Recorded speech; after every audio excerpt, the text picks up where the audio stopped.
Ketemu lagi bareng aku dan juga partnerku dalam edisi belajar tentang pengadaan barang dan jasa.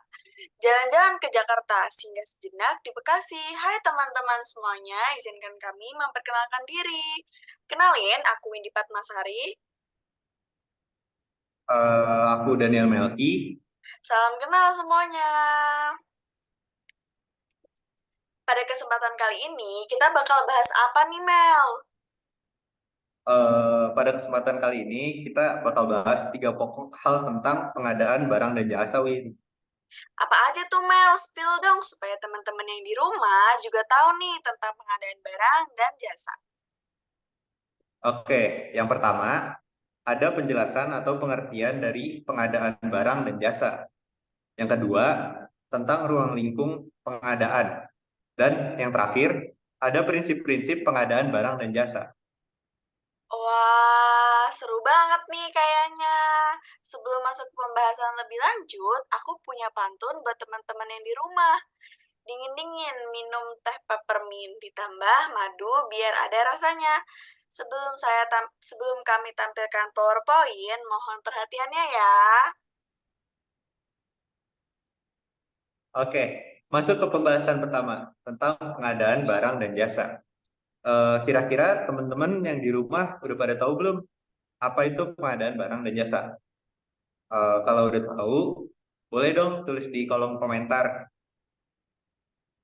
Nah, pengadaan barang dan jasa secara umum adalah suatu kegiatan untuk memperoleh barang atau jasa yang prosesnya dimulai dari perencanaan kebutuhan sampai diselesaikannya seluruh kegiatan untuk memperoleh barang atau jasa.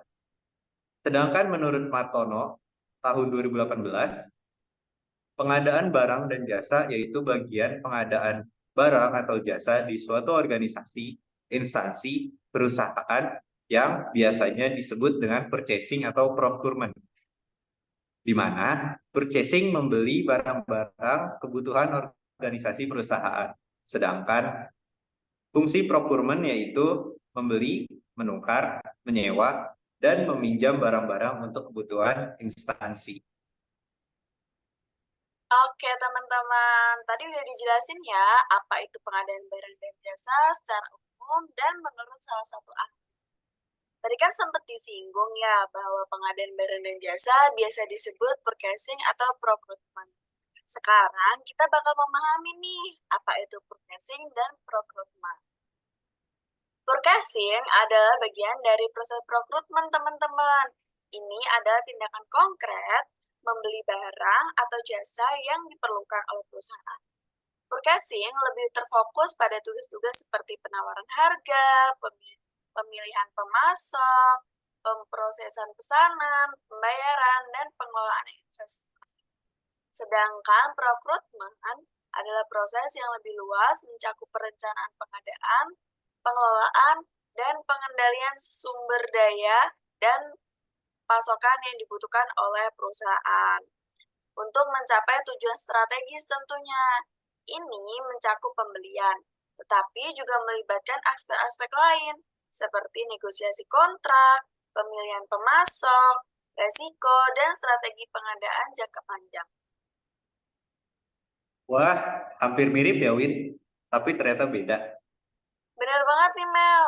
Semoga dengan penjelasan tadi, teman-teman yang di rumah bisa lebih paham nih tentang purchasing dan procurement. Oke, Dewin. Selanjutnya kita bahas tentang perbedaan kedua hal tadi. Oke Mel, mungkin bisa dilanjut Melki.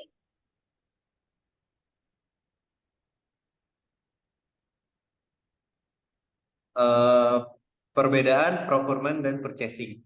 Procurement itu ruang lingkup procurement, manajemen seluruh rantai pasokan. Strategi pengadaan jangka panjang, risiko bisnis, penilaian kinerja, pemasok, dan aspek lain yang memberikan pengaruh terhadap keseluruhan efektivitas dan efisiensi operasional perusahaan. Sedangkan purchasing yaitu ruang lingkup ya adalah bagian dari ruang lingkup procurement yang berkaitan dengan tugas-tugas operasional dan pembelian barang atau jasa tertentu. Purchasing lebih fokus pada eksekusi pesanan dan memastikan produk atau jasa yang dibeli sesuai dengan spesifikasi yang diinginkan.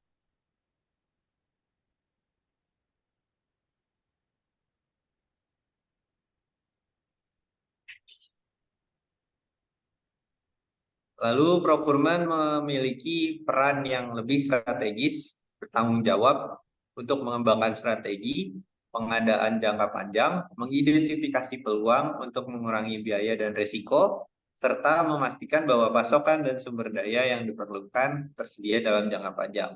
Sedangkan bagian purchasing memiliki peran yang lebih operasional, bekerja dengan pemasok, memproses pemesanan, memastikan pengiriman tepat waktu dan berurusan dengan detail operasional sehari-hari dalam pengadaan. Lalu procurement biasanya bersifat jangka panjang dan berkelanjutan dengan fokus pada perencanaan jangka panjang dan pemilihan pemasok. Sedangkan purchasing lebih bersifat taktis dan lebih sering terjadi pada kebutuhan sehari-hari. Purchasing adalah tindakan konkret yang terjadi ketika perusahaan perlu membeli sesuatu.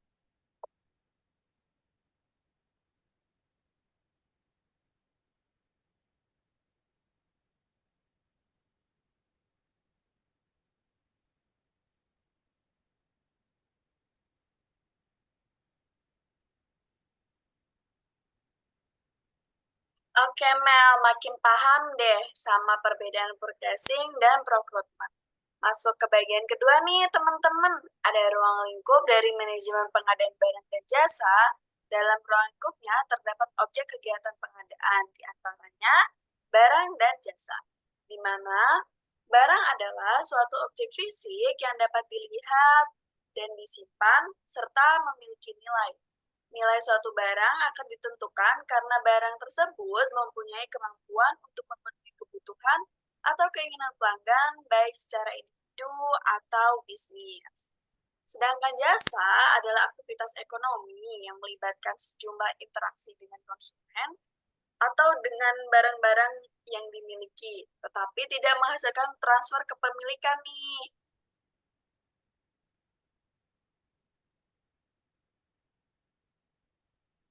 Nah, kita bakal bahas lebih detail nih terkait barang dan juga jasa. Pertama, kita akan membahas tentang barang ya, teman-teman. Secara garis besar, barang dibagi menjadi dua jenis, yaitu barang operasi atau konsumsi dan produksi, dan ada barang modal. Barang konsumsi adalah barang hasil akhir produksi yang langsung digunakan, seperti makanan, minuman, obat-obatan, dan suku cadang. Yang kedua ada barang produksi, di mana barang yang diperlukan untuk proses produksi seperti bahan baku, bahan setengah jadi, dan barang jadi. Yang ketiga ada barang modal. Barang modal adalah barang yang dapat dipakai beberapa kali dan mengalami penyusutan, seperti peralatan, kendaraan, dan rumah. Selanjutnya, kita akan membahas terkait jasa. Jasa merupakan layanan pekerjaan yang mencakup beberapa hal nih.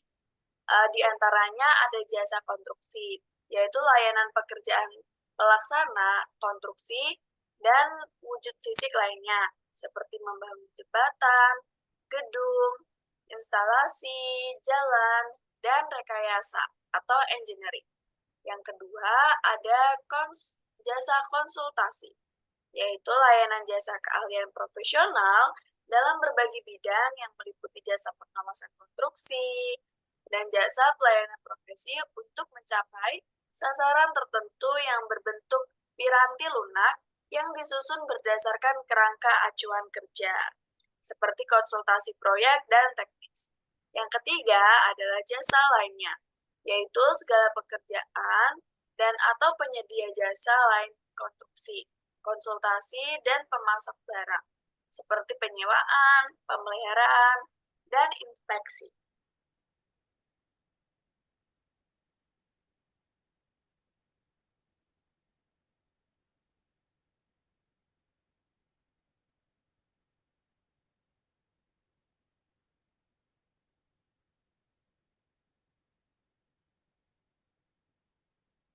Baik, bagian terakhir yaitu prinsip dan strategi pengadaan barang dan jasa.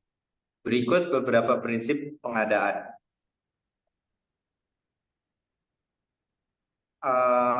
Yang pertama, efektif.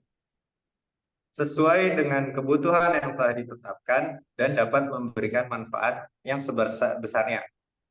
Sesuai dengan sasaran yang ditetapkan perusahaan. Yang kedua, efisiensi. Diusahakan dengan menggunakan dana, daya, dan fasilitas yang sekecil-kecilnya untuk mencapai sasaran dalam waktu yang singkat dan dapat dipertanggungjawabkan, serta memberikan kontribusi yang sebesar-besarnya. Yang ketiga, kompetitif.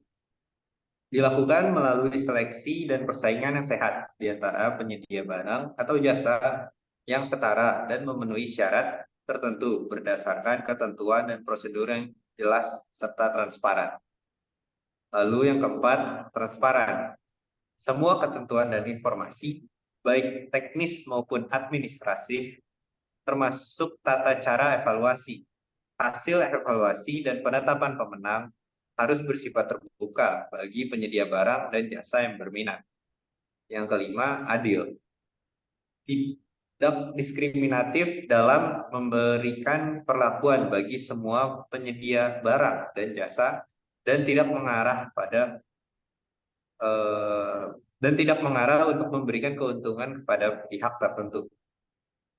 Yang keenam, bertanggung jawab. Mencapai sasaran baik fisik, keuangan, maupun manfaat bagi kelancaran pelaksana usaha sesuai dengan prinsip-prinsip dan kebijakan serta ketentuan yang berlaku dalam pengelolaan rantai supply. Yang ketujuh, berpihak kepada produk dalam negeri. Mendukung dan menumbuh kembangkan kemampuan nasional untuk lebih mampu bersaing di tingkat nasional, regional, dan internasional. Lalu yang terakhir, berwawasan lingkungan. Mendukung dan mengembangkan kegiatan dengan memperhatikan kemampuan dan dampak lingkungan.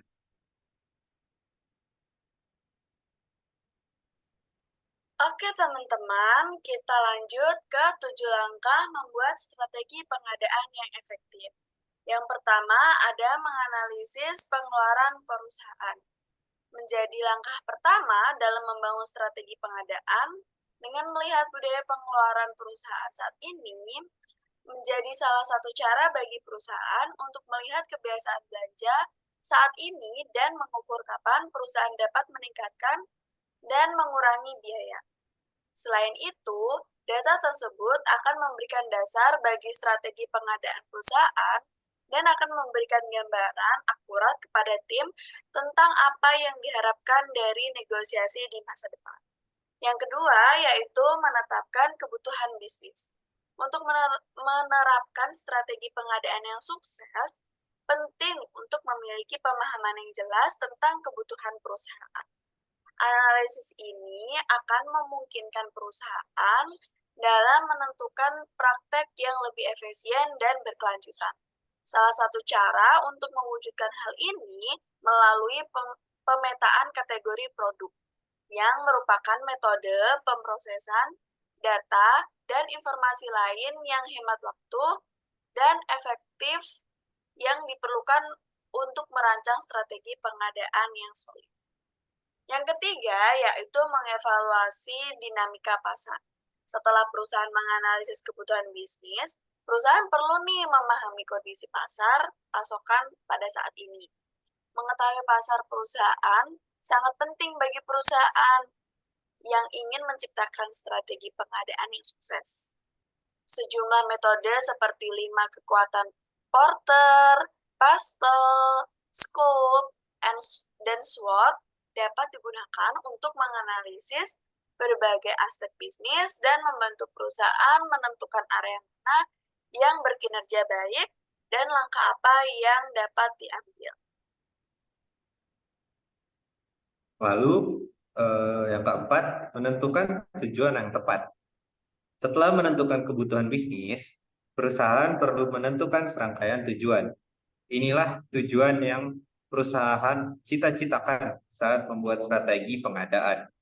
Sebagai contoh, Dengan menggunakan informasi yang telah dikumpulkan hingga saat ini, perusahaan dapat menetapkan tujuan untuk menetapkan program keberagaman pemasok untuk memperkuat hubungan dengan beragam bisnis dan pemasok. Langkah-langkah yang perusahaan ambil dalam langkah ini harus smart, spesifik, terukur, dapat dicapai, relevan, dan terikat oleh waktu. Setiap tujuan yang perusahaan tetapkan juga harus selaras dengan nilai-nilai, kebijakan, dan visi perusahaan secara keseluruhan. Lalu yang kelima, merumuskan kebijakan pengadaan.